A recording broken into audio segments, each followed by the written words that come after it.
editing's for. Yeah. Greetings, heathens and heretics, and welcome once again to In the Abyss. I'm joined as usual by the voice of reason. There's no celestial presence this week, so it'll probably be about 20 minutes shorter than normal. Instead, we've roped in 3/5 of the Grudge. 4-string motherfucker Lee Davidson, of course. The one who hits things, Beandog, back again, can't get enough. And the only Dream Theater fan that we'll actually willingly call a friend, Wolfman himself. How are we, gents? Hello. Friday night? Everyone got a drink? All good. Very good. Anyway, what are we here for? We are just round the corner from Bloodstock, which is mad because I could still remember last year's like it was yesterday. But, you know, this time we'll have a bit of a look forward to, you know, what's coming, the good, the bad, the ugly, the unexpected, the beer prices, the food prices, the fact there's no paella. And you and your fucking paella. If you tasted it, Anthony, you'd have loved it. No, it's like the royalty of festival food. Yeah, so it was very good. Yeah, it was probably the same people that did download back in 2016. Probably was, but it was fucking good paella. So you know, and it was the right kind of food, because the one thing you want at a festival is food that doesn't go straight through you, and it did just that. So you know, yeah. So yeah, look, I mean, I suppose we'll start off with the lineup, won't we? Because at the end of the day, we're all going there for one reason. Or paella. Well, yeah, it would have been two reasons, but now it's just one. And it's not to listen to In Flames play a load of latter day material, but we won't worry about that for the minute. They announced a few bands last year, didn't they? I can't remember which ones they actually announced. Killswitch were one of them, I think. Megadeth, I think, got announced straight out. Yeah. So I mean, as far as the headliners go, then what do we think? I mean, I'm not the biggest fan of Meshuggah, but I suppose in terms of a festival this size, as a headliner, it will probably work. But what do we all think? Happy with it? Yeah. I think what I saw last time I saw Meshuggah was 2009, I think. And that was at the Concord in Brighton. Oh, really? Bit of a change. And they were amazing. So they were, you know, some of the live footage I've seen of them recently as well. It's just ridiculous. They've just, yeah. Killswitch is a bit on the. I mean, they're always enjoyable to watch. But I don't know.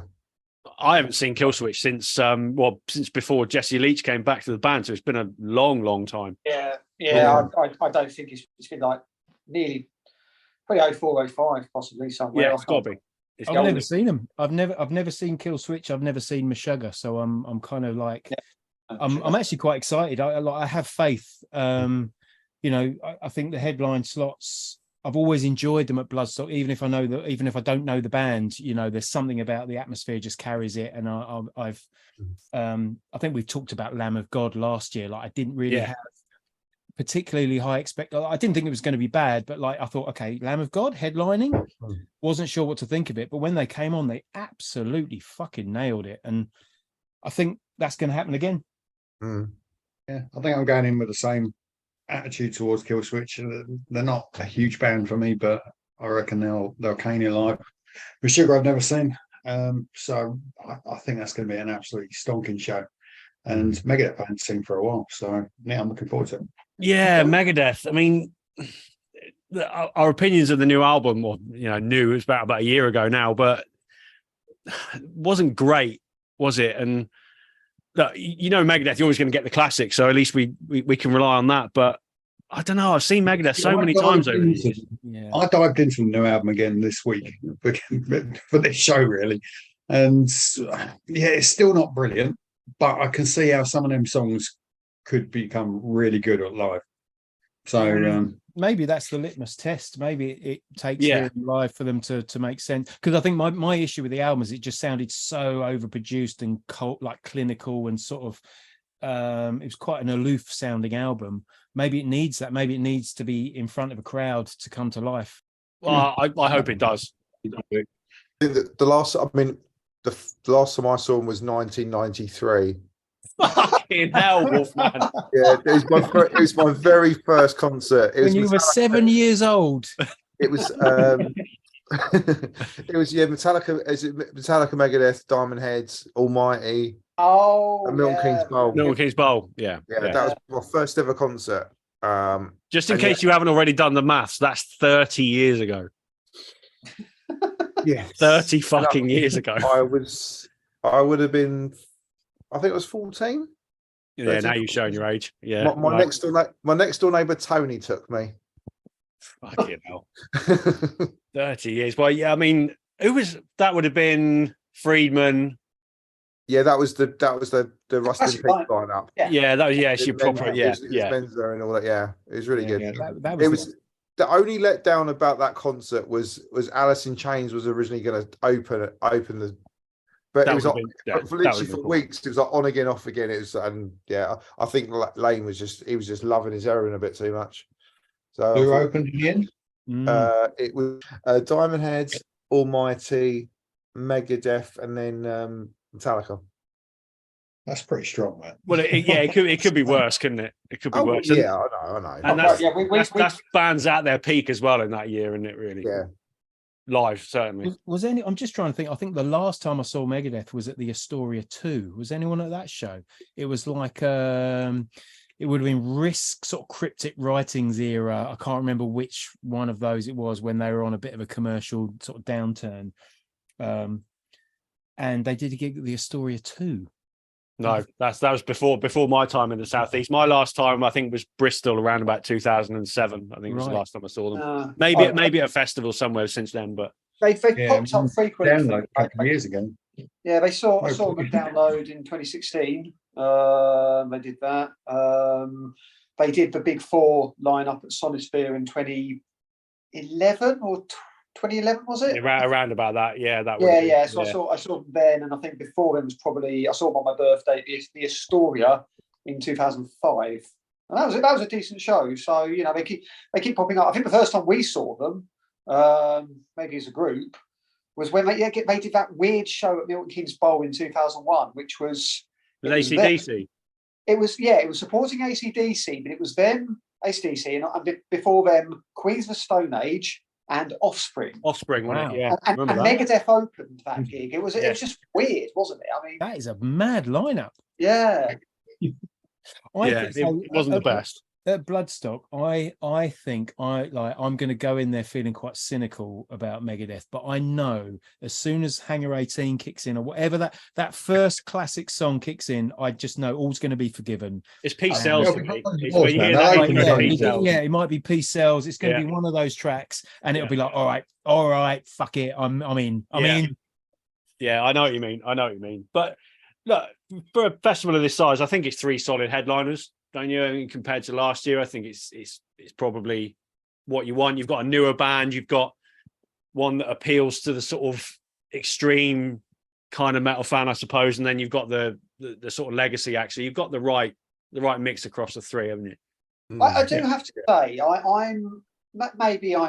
my judgment's a little off here, but I am surprised that In Flames aren't headlining because they feel like they could headline at this point, regardless of what we think about their output. I'd say it would be close between them and Killswitch. Yeah, I think that's a fair point.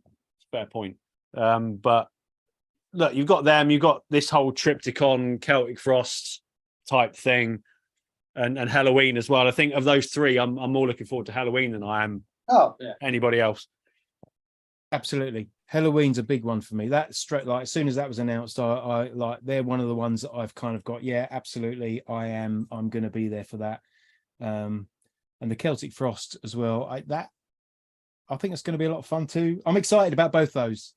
In Flames. Well, it's fun. Like fun Celtic Frost. I don't know about that. Listen, when you're watching any band and you've got someone dressed as a velociraptor next to you, and someone else with a marrow on a stick, then everything is fun. Look, unpopular opinion, but I'm not really a Celtic Frost fan.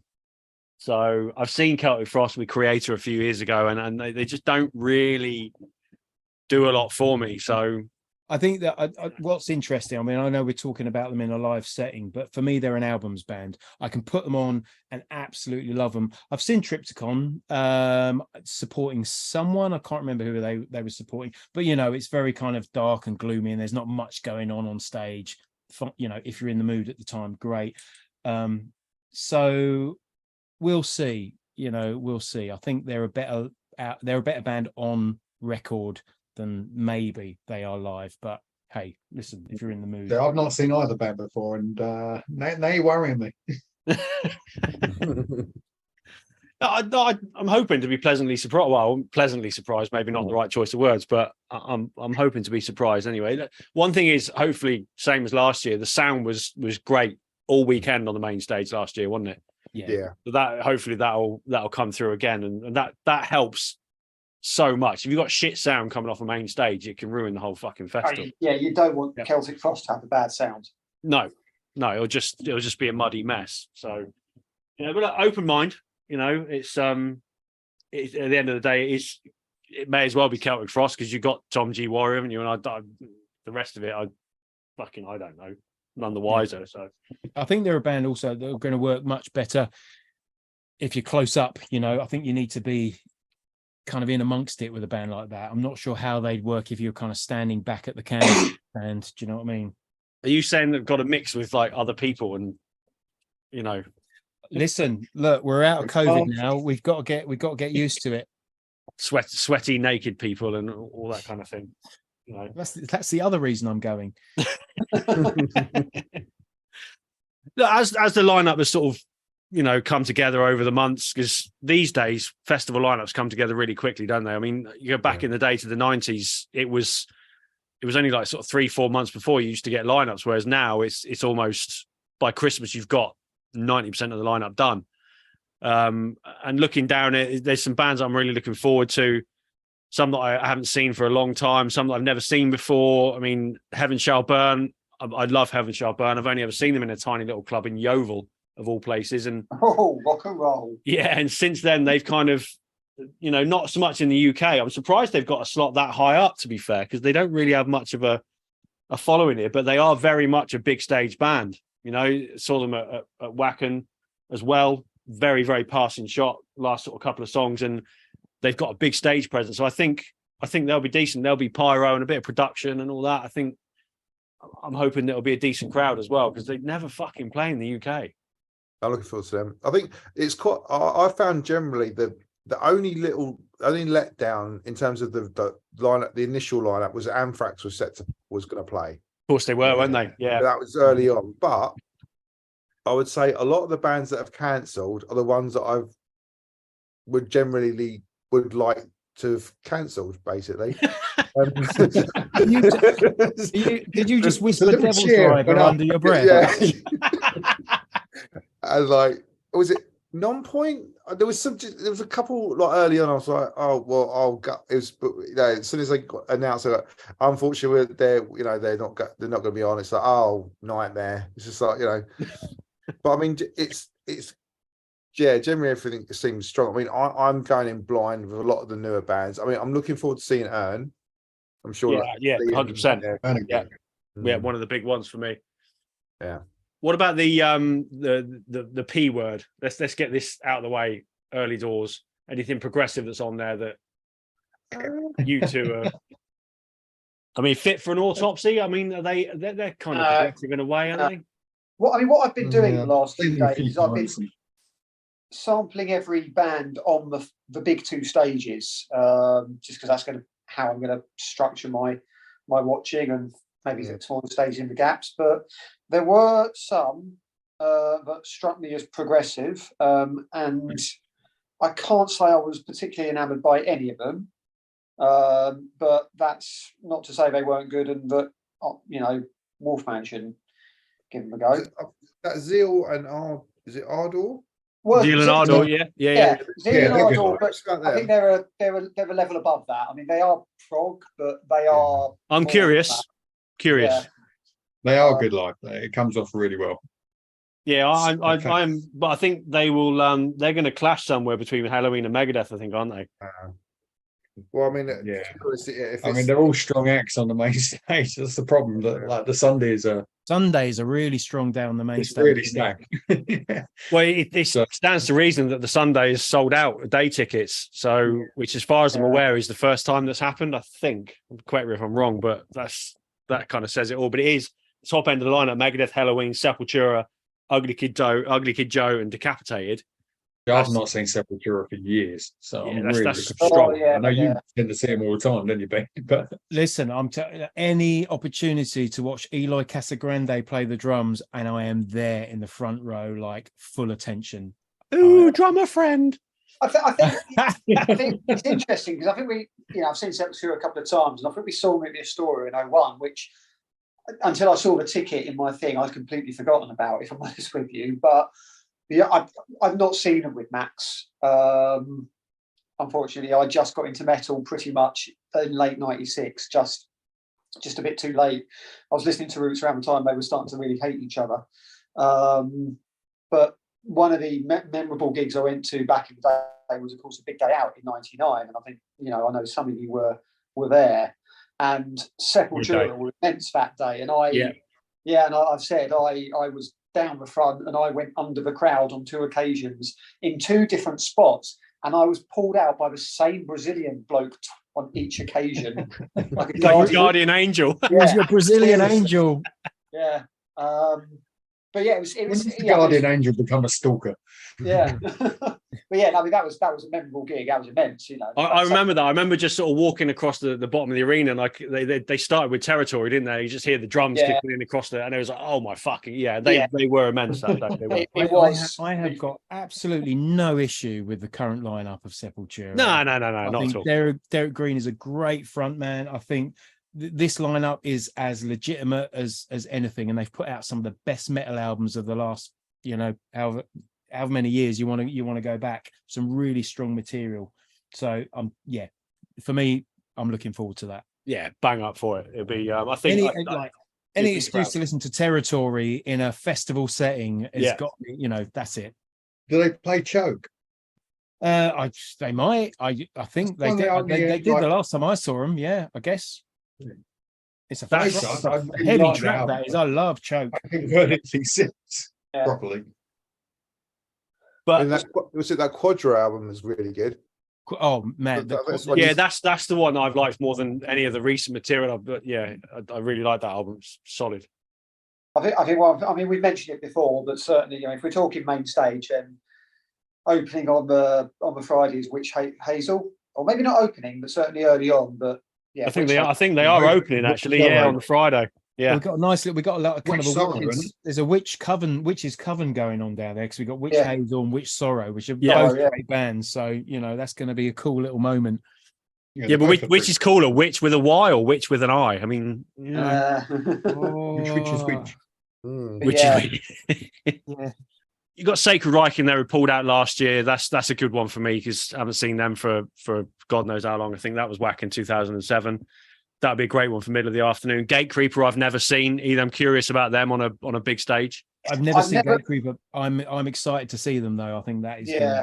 I've not really listened to them before, but what I heard, I think, you know what, I should have checked these out a long time ago. So yeah, it'll be that'll be a killer one. That one I am really curious about, and I saw them earlier this year, or maybe it was last year. I can't remember.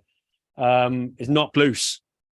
I saw them in the Electric Ballrooms, obviously a much smaller venue. I'm really curious to see how that's going to come across, in the sort of afternoon sun on a big stage, because one of the most savage live bands I've seen in recent years.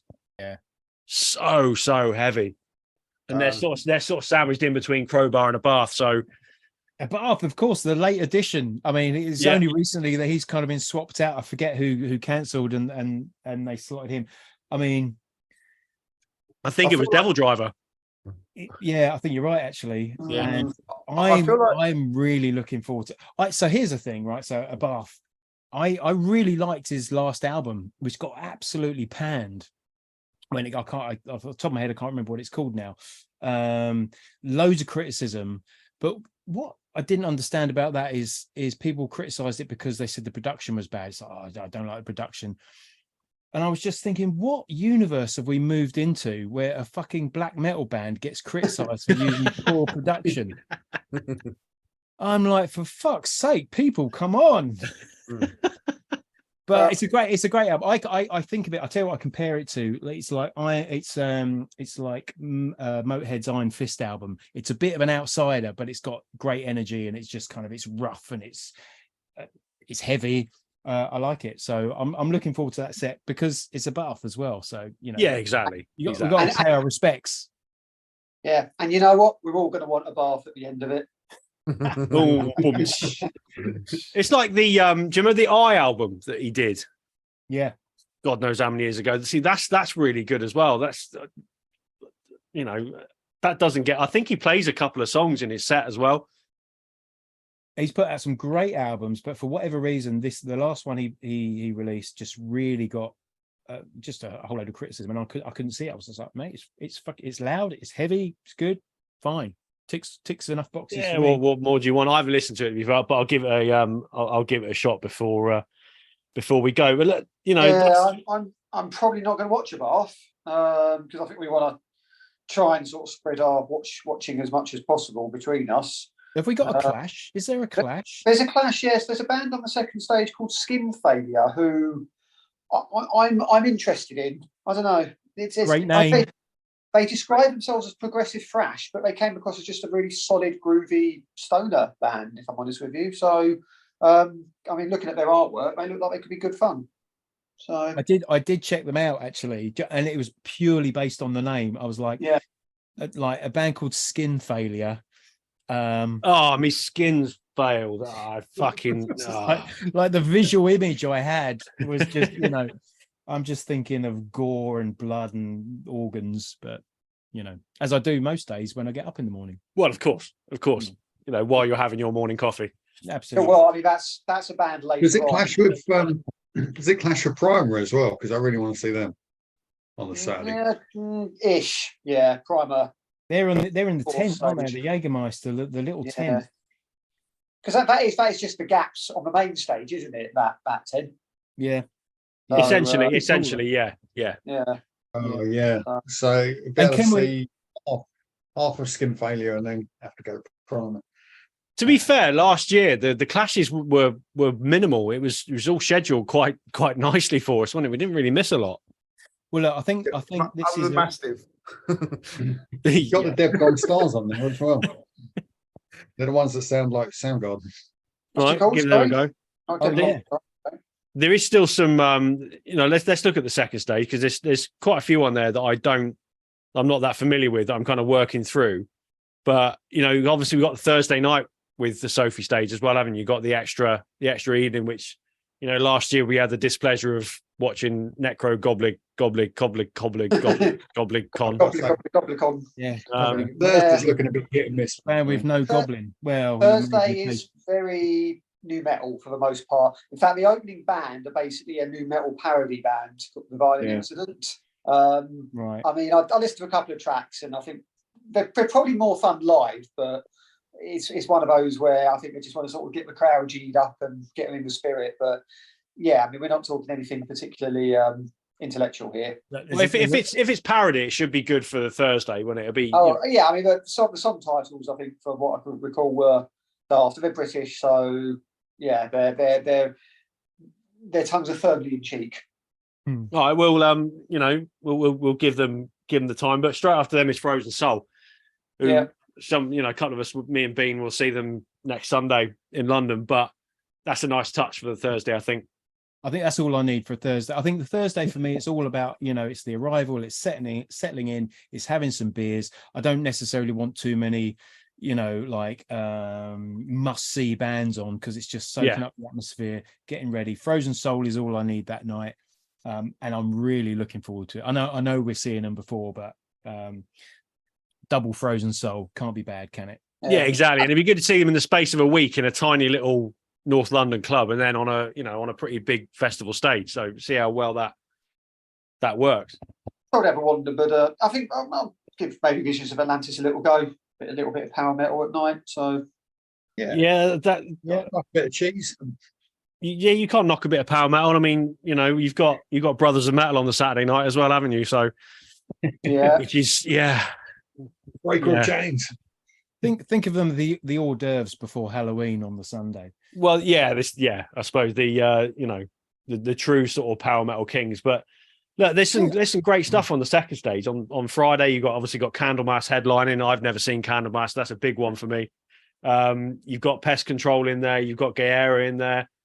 You've got Zetra in there for your prog types.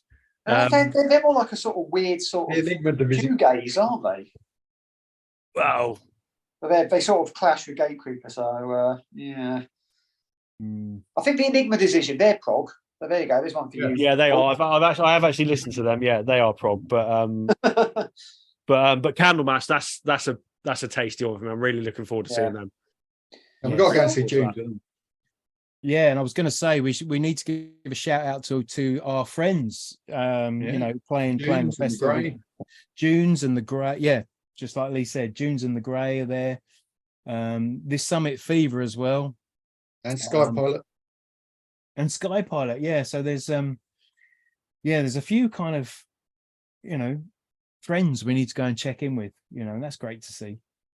Yeah, 100%. And I don't think we ventured into that little sort of Jägermeister stage tent thing last year, did we? Which Dunes are playing on, so that'll be good fun.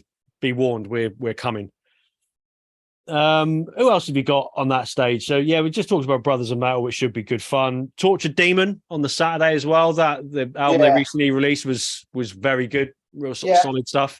That's straight after Urn, so that's a nice little double header for me. I think again, like I say, two British bands up and coming, pretty good at what they do. Yeah, they deserve. I mean, I'm surprised they're sort of. I don't know. I thought they'd be a little bit higher up because they're 2 albums in and they're getting a lot of heat. But you know what it is. It's fitting a mill in. But yeah, check them out. Yeah, I think it probably works in the schedule. And then the Grey are right after them. It's the only time I've seen the Grey was with you lot in the Dev, and they deafened for days. Oh yeah, I'd love to see them on a bigger stage. I can't wait to see them. They're going to be great. They've got such an expansive sound as well. It's going to really work. Yeah, I love that kind of that sort of wall of noise. It in the tent as well. That should reverb really nicely and deafen everybody. So yeah, Casket Feeder or another one that a bit of an unsung hero of the British metal scene. Really sort of solid crossover thrash metal core type thing. And then on Sunday you got Tuskar, also great band, and then Church of the Cosmic Skull. Oh yeah, now which I'm really intrigued about. Them at Desert They're Fest an interesting this one. year. Yeah, they clash with Sepultura, so I'm in two minds. But they're quite unique, aren't they? I don't know what they do. Bean, I'll let you describe. Yeah, well, they're I suppose in essence they're a kind of like a poppy stoner rock band, but they have this whole like cult vibe going on. So there's about like 12 15 people on stage, or it seems like it anyway. All dressed in white. When I saw a photo, it reminds me of basically a stoner metal version of a Polyphonic Spree. Yeah, that's pretty spot on. That's it. You've nailed it. Like that is exactly what they are. But good fun, really good live. I saw them at Desert Fest back in the spring, and really enjoyable. It was great. I don't know, like it's interesting you say there's a clash between Sepultura, because I don't know if I would. I think my allegiance there is with Sepultura. I think I want to go and slap bang in the middle of Sepultura, man. Yeah, that's that kind of that seals the deal with that one. There, and it's quite a contrast actually. I think you've got to be in one mood or the other. Yeah, the two aren't. Well, maybe it's a half and half situation. I don't know. But if you remember last year, the way it's set up, the Sophie stage headliners play after the main stage headliners. Yeah, that worked really well, didn't it? I mean, Malevolence were just fucking unreal last year, and that tent was just bulging at the seams, and it was bouncing from front to back, left to right. Place was going nuts, and then you had the Night Flight Orchestra that finished off the weekend, which was just the sort of perfect roundup, wasn't it? both of those sets were incredible. And it just held exactly the right mood. That late night, everyone's kind of a bit knackered, but still up for it. Yeah, and it just worked. Yeah, Malevolence was it was the perfect sort of, you're a bit flagging, and it was the kick up the ass you need. But if you're going to get that this year, it's going to be Biohazard, isn't it? Closing the whole festival. That's I'm hoping that the tent really fills up for that, and there's a real sort of draw for them, because that's a major name, original lineup. Yeah, it is, and it's just going to be fun. What Bloodstock does really, really well is fun. It kind of it's funny. We mentioned like power metal bands, and the other sort of genre that they slip in there is, and I'm thinking of, on the Saturday there's Gutalax playing gore grind stuff, and they slip a lot of that in. And the thing is, they're not necessarily bands I would listen to, on the day to day, but there's something about those bands that they're just fun to watch because they're so weird and a bit kind of crazy. And I think Trollfest are going to fall into that category as well. I don't know if you check them out. Another one. And I think Bloodstock does that really, really well. They just pepper the weekend with these bands that are just like, do you know what? They're not necessarily bands you're committed to, but they're just a lot of fun to watch, and they're really entertaining. And you just and even if you hate them, they're a talking point. Like Necrogoblicon. We're still talking about it a year later. We're still talking about a year later because it was a fun set, but God, did we just despise them as a band? But it was like this kind of enjoyable moment of just like, oh my God, well, what's this all about? And just being essentially grumpy old men about it. Grumpy old men, yeah, completely. But I tell you what, so last year we were at Bloodstock, and then the following weekend I went to Arctangent, so I did like a double festival weekend. I was going to ask you two about this actually, how the two festivals compared. Well, the point I was going to make is Arctangent, great bands, great lineup, but there's no fun. It just that element of fun that runs all the way through Bloodstock just kind of wasn't there at Arctangent. It's like everyone's kind of straight-faced, and it's very serious, and it's people taking it all very seriously. I mean, we had fun being there because there were great bands playing, but you don't get velociraptors in the mosh pit. You don't get people dressed like a banana. You don't get Captain Jack Black walking past you, or many people smiling. that was the big difference. It's very arty, isn't it, that sort of crowd? Yeah, it's a bit too cool for school. Great bands, but just the vibe is very serious. And I think the one thing we took from last year, wasn't it, was that no matter who you spoke to, where you went, it was just a fucking laugh. No one was taking themselves too seriously. There was no idiots. It's almost like everyone had been released back into the wild properly after COVID. If it wasn't 40 fucking degrees, it would have been even, I don't know. But it was what it was. The weather was, we handled it well because we're old and sensible, but well, we're old. Well, yeah. But I'm Wolfman. I'm sorry, but the vision when I poked my head out my tent that morning to see you in your pants showering under a tap was. Oh wait, hang on. Something I never need to. I never need to see again. Wolfman's going to recreate the moment. Thank God he's got a blur on his camera. All I could think of was fucking Waterfalls by TLC or something like that. Yeah, it was not a pretty sight. That's the thing. It's like some of my favorite memories of Bloodstock, last year and the year before that, which was actually the first time I went the year before that. But some of my favorite memories weren't the bands, it's all that mad stuff that happens in between. When was it? Was it the Friday night when they had club night? So all the bands have finished and they did a club night, but they played virtually zero metal. It was like pop and Madonna and whatever else, but it worked. It just worked, and everyone threw themselves into it. Well, that's it, Pete. There isn't. It strikes me as a kind of festival where there isn't any pretense at all, and like you say, because it's that fun. And let's face it, most metalheads actually enjoy other kinds of music. We're not just stuck to metal. We enjoy certain pop stuff or dance or whatever.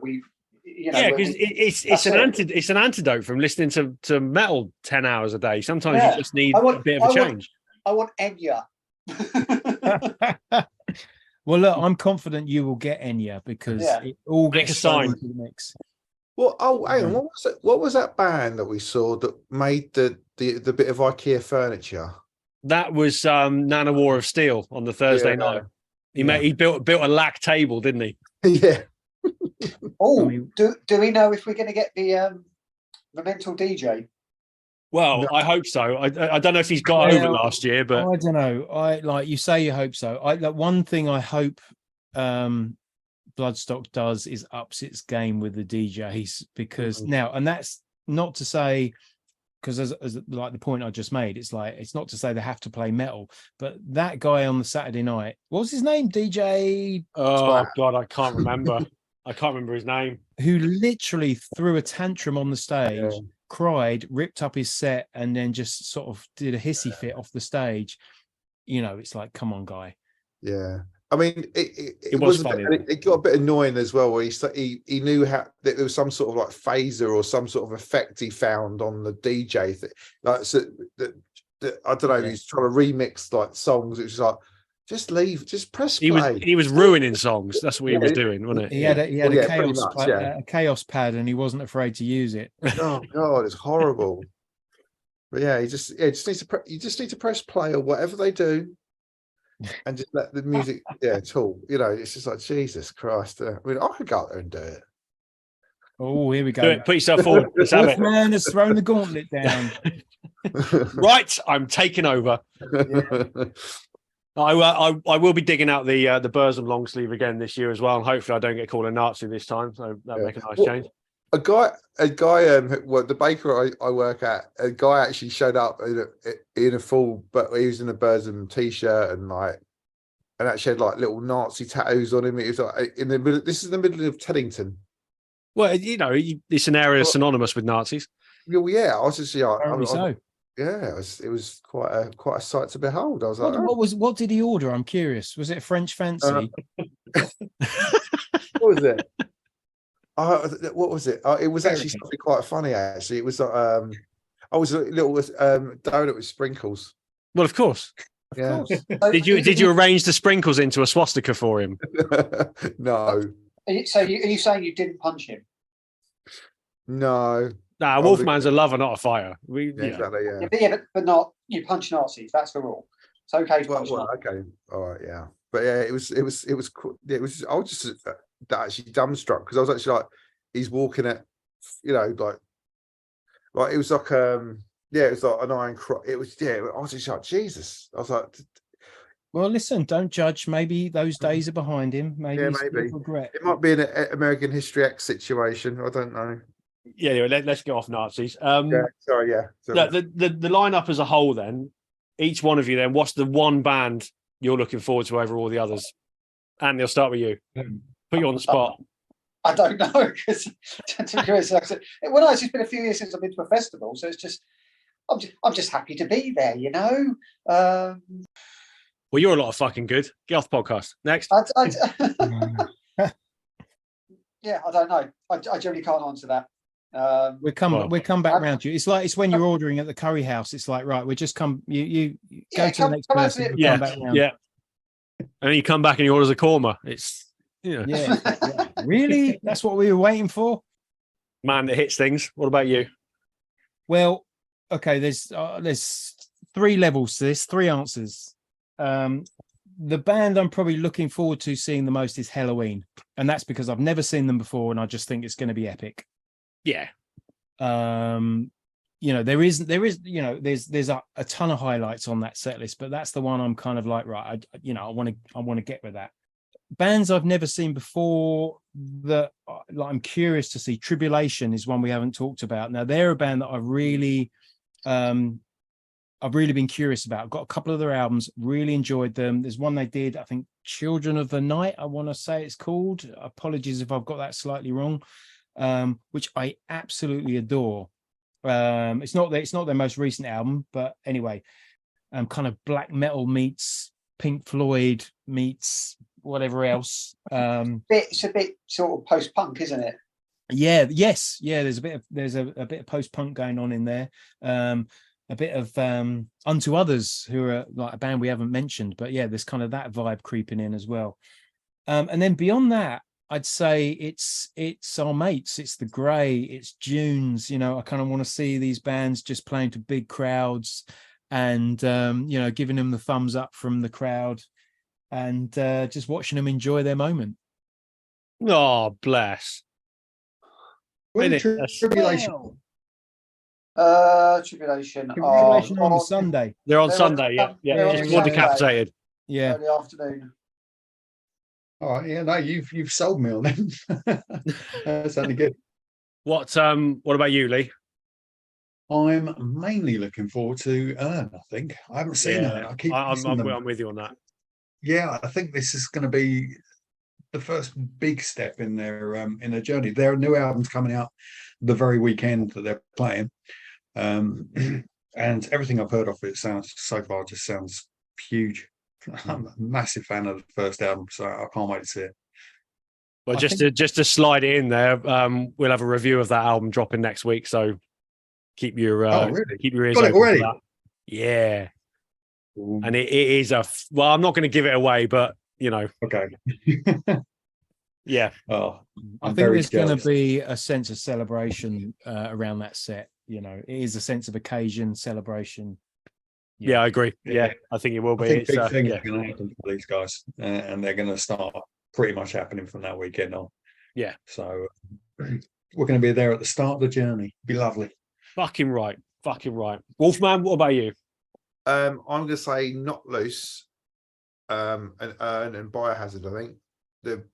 I think but just generally all the whole weekend I'm looking forward to with the bands. Really, I think there's going to be quite a few bands. I think I haven't looked at some of the other bands on the low, like the other stages, and I should do that before before I go. But I'm sure there'll be a couple of surprises that'll be like, oh, that's good. Yeah, that's what you want, isn't it? On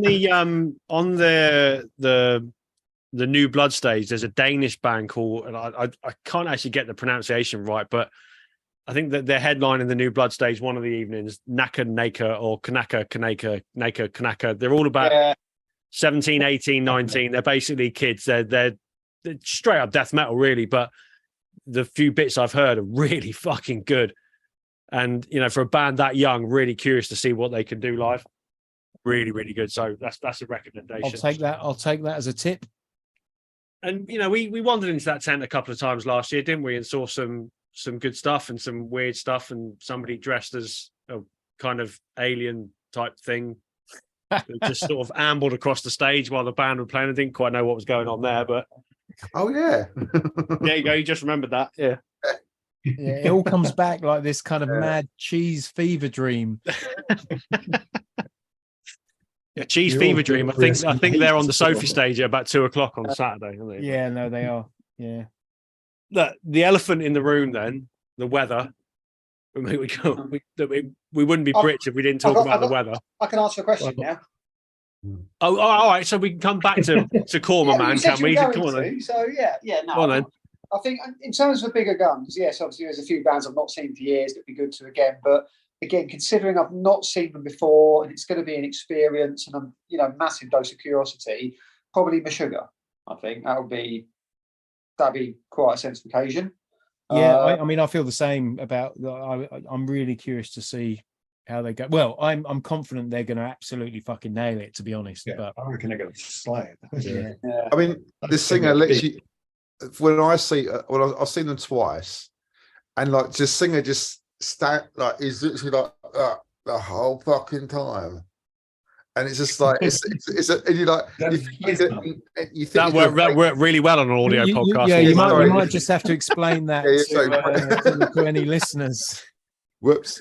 So basically, it was kind of for anyone listening to this, it was kind of like a tortoise face. Yeah, or like a reverse gurn. It looked like Crichton from Red Dwarf trying to say Smeghead. That's what it is. Yes, that was it. You nailed it. There you go. Yeah. So further down the bill, I'm really looking forward to Witch Hazel just because I think I love the album this year. Yeah, I'm with you on that. Yeah, I was going to say no. So Tregenza, you didn't give your highlights. and I'm sure I mean, I don't know. I'm just happy to be there. it was. Yeah. No, it's in all fairness, Halloween, because I caught part of Halloween when they were there 2010, something like whenever it was. But not enough of them. And I think I've got more of an appreciation for Halloween now than I did then. So yeah, and I think they're obviously they're almost at the top of the bill. So that'll be a good one. And then it's Biohazard, Candlemas, and Heaven Shall Burn. They're the biggest ones for me. Candlemas I've never seen. Biohazard I have seen, but this is original lineup, and I think they're going to have a whole new lease of life. Evan Seinfeld's not a fat cunt anymore. It's or a porn star, or a porn star for that matter. Yeah, so it'll be I think there'll be a different animal this time around. I think he's like a life coach now. Yeah, something like that. Isn't it? I follow him on Instagram. He's got some sort of brotherhood or something. It sounds a bit culty. He is literally half the man he used to be. When you've been a fat bastard and a porn star, that's all you can talk about life.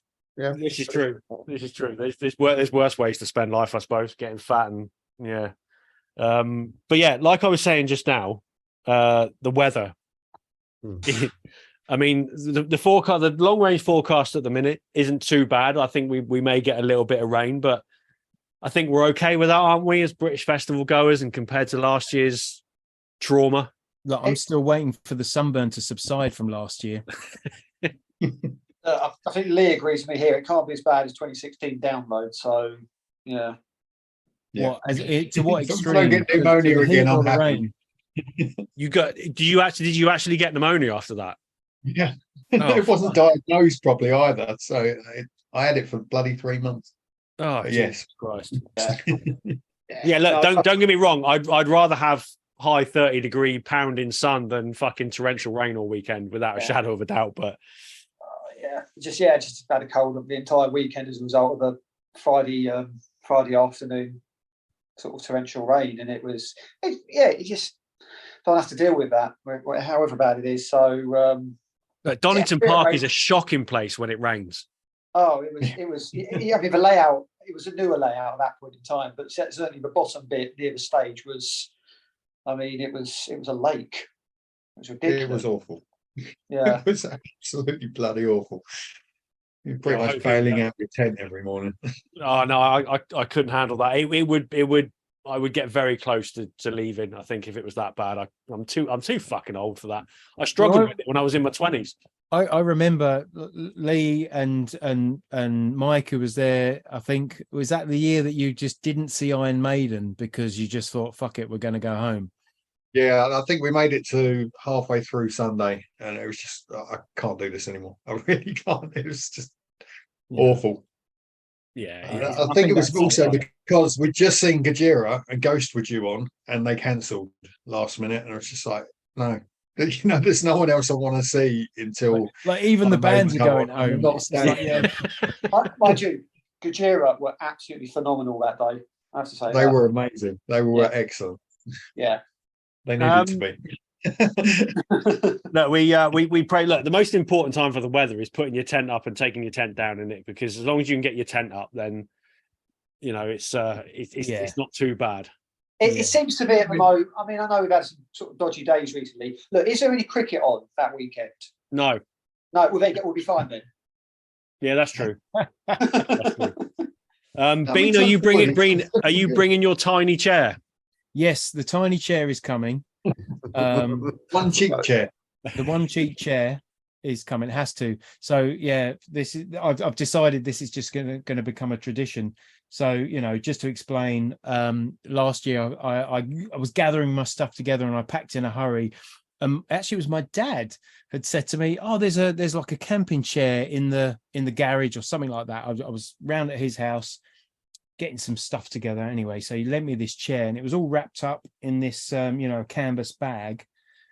Got to the festival site, set my tent up, and as everyone knows, like once you've set your tent up, there's that glorious moment where you kind of open the beer and sit down and you've settled in.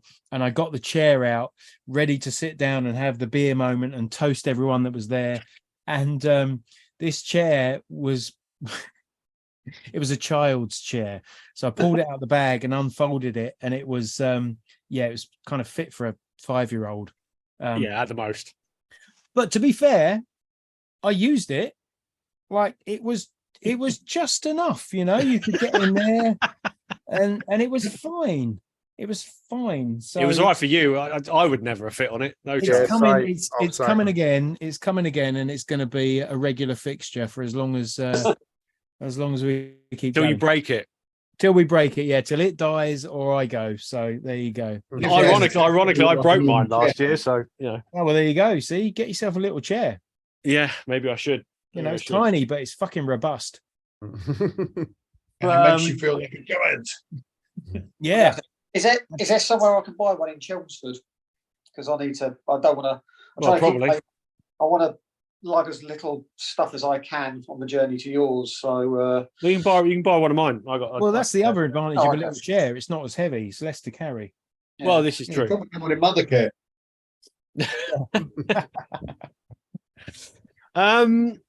What else we think about it? So, food, beer, merch, all the things that you end up spending money on at a festival.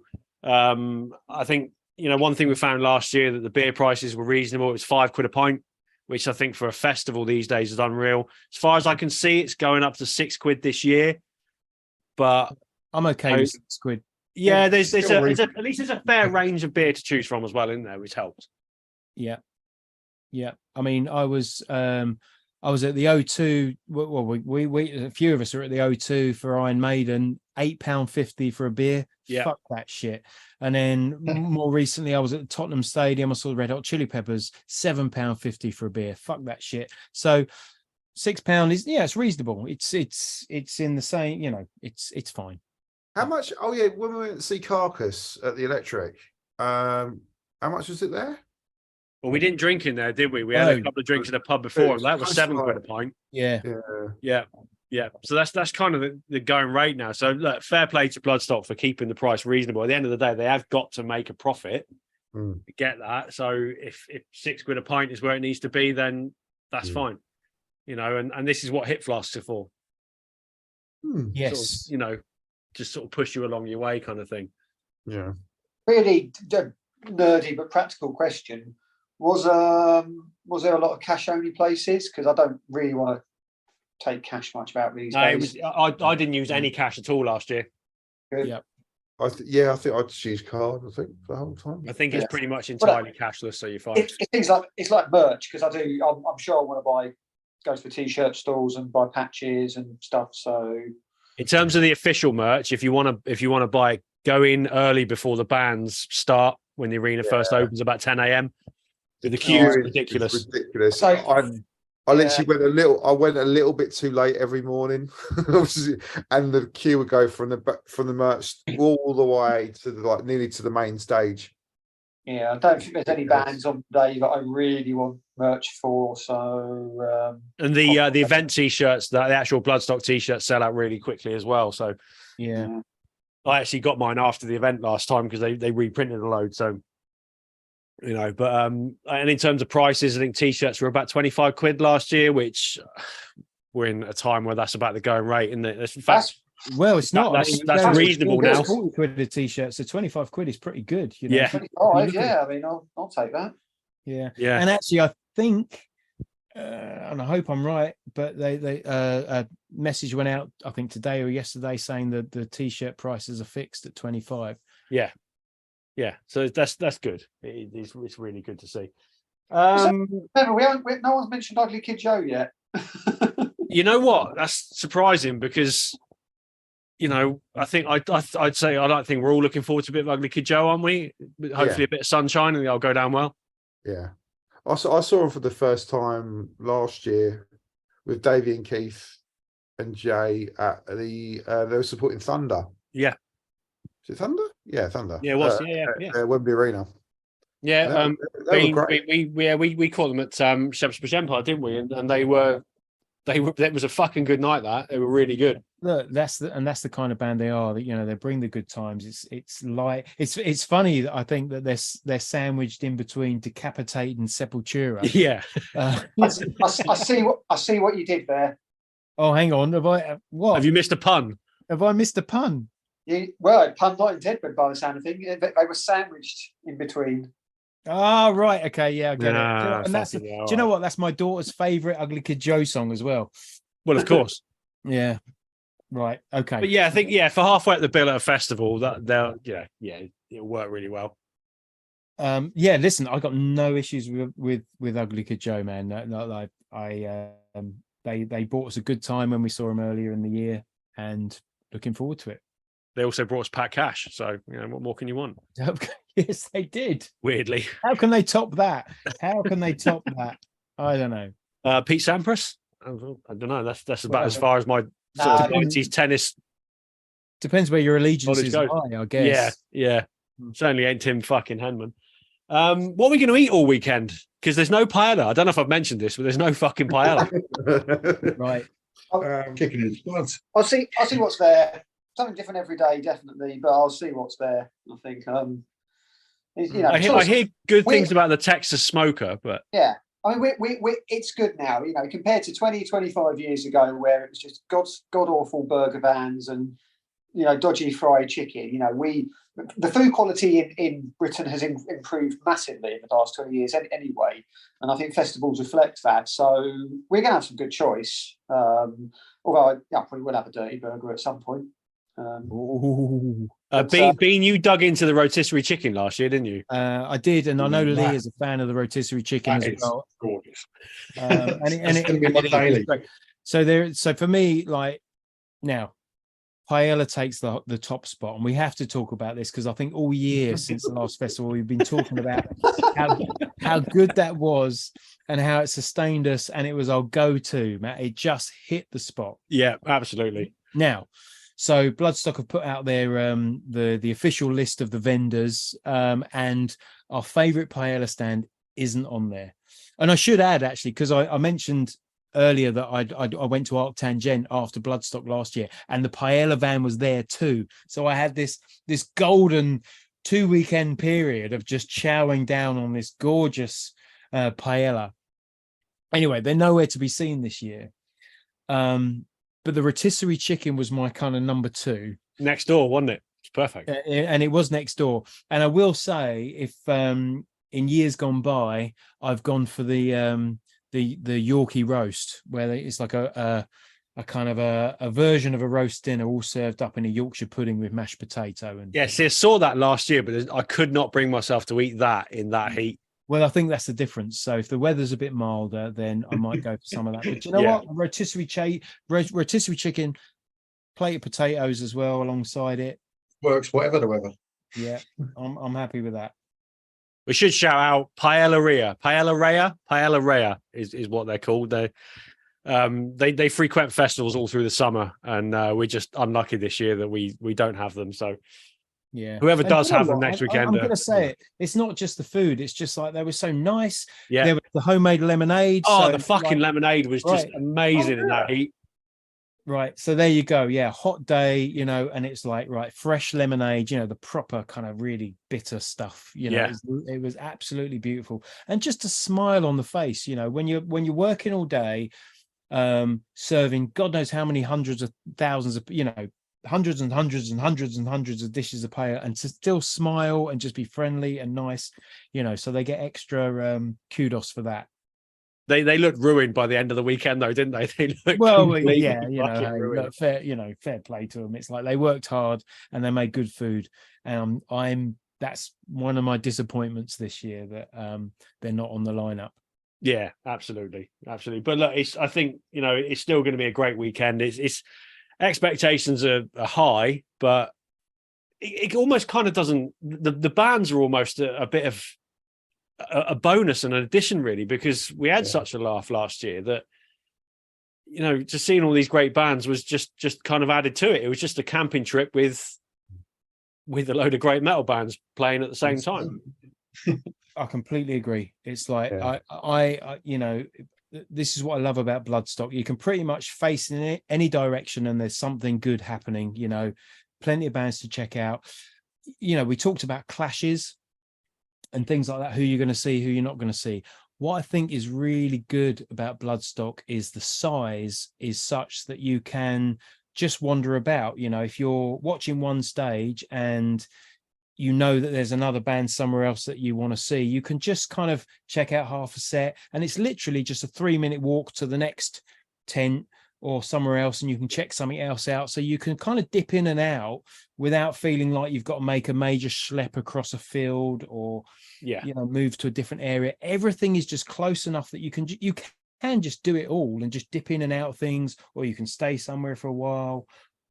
You know, I think they've got a really good they're at a really good place at the moment. It's the right size, it's the right level of bands, everything works. Yeah, it doesn't need to get any bigger, does it? I think they're still a little bit off selling it out, so it works just right for the likes of us. Don't want to walk too far, don't want to make too much effort. Yeah, you know. Oh God, yeah. It's always big festivals. It's for walk from tents to the centre. It's It was just. I think it was the same as I would say. Rambling Man was the other one. That's the similar sort of distances. That was even smaller, wasn't it? That was tiny. I've never been to Rambling Man. That's defunct now, isn't it? It's called Made of Stone now. Oh, right. Yes. So they've just been this weekend, haven't they? Yeah. Glenn Hughes, Airborne, Orange Goblin, and a few others that kind of hard rock type thing. But yeah, we went a couple of times, didn't we? To Rambling Man. It was good, but we did. Yeah. It was enjoyable. I mean, it was nice and comfortable, and it was very tame, wasn't it? Yeah. Like I say, it was all very middle class, to be fair, and whatnot. You didn't feel pressured into getting drunk or mad or whatever, but it was it was just a nice vibe, and you had the hard rock stage, I suppose, and they had a small tent for other bits and pieces. You had the prog stage, etc. So going from some weird blues band on one stage to Devin Townsend on another, it's you had a Civil War reenactment, didn't you, as well? Yeah, American. Well, thing. Now that's something Bloodstock doesn't have. Well, they used to do they used to have battle reenactments, but they don't seem to do that anymore. As I said that, I recalled that they did. The broadswords, and armor, and all that sort of stuff. One thing that doesn't seem to be anymore, and this is going back to Bloodstock's, a fair few years ago, is the game of Forky Forky.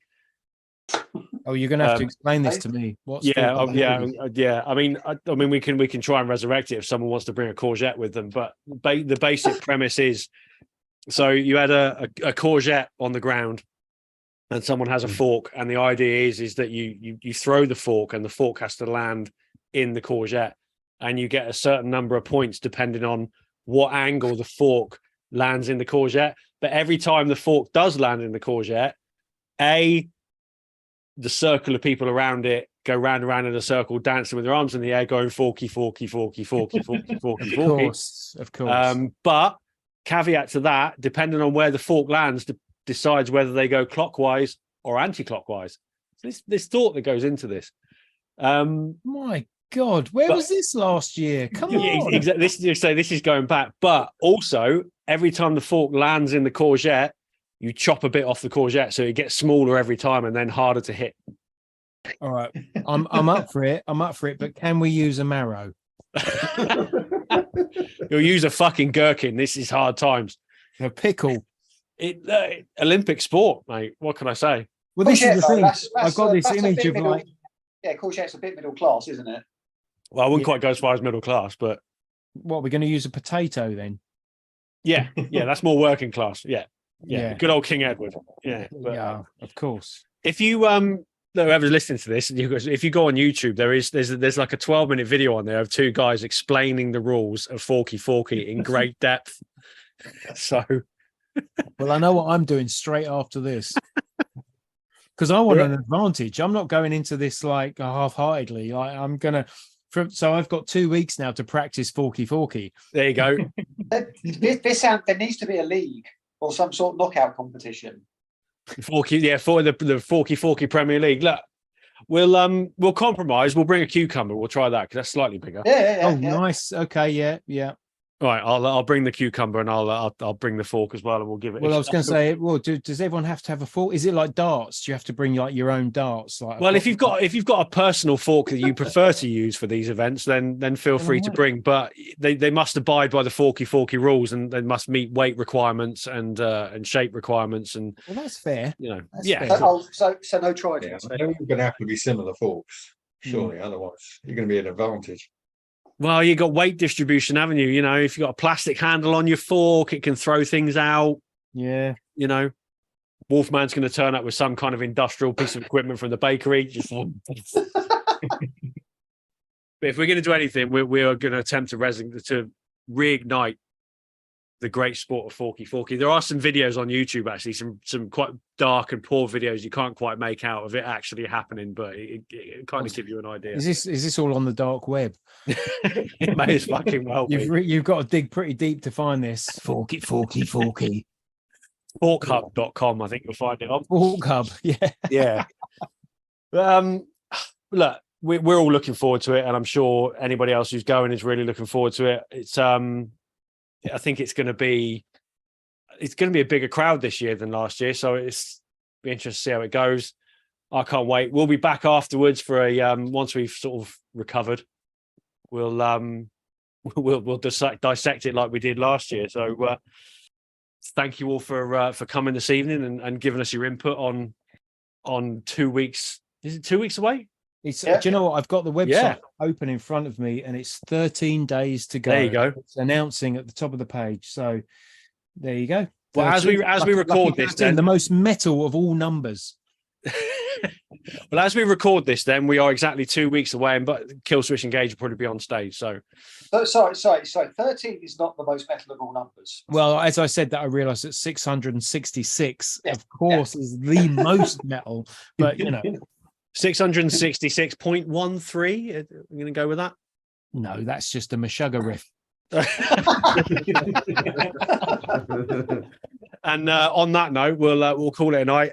Thanks for listening. We'll be back next week with our review of the new Urn album, which, a quick spoiler, is an absolute fucking monster. But listen in next week, and we'll give you some more detail on that. And Lee's grinning at me, thinking, jealous that we've heard it and he hasn't. So it'll be worth the wait. So we'll catch you next week. Thanks for listening, and stay metal.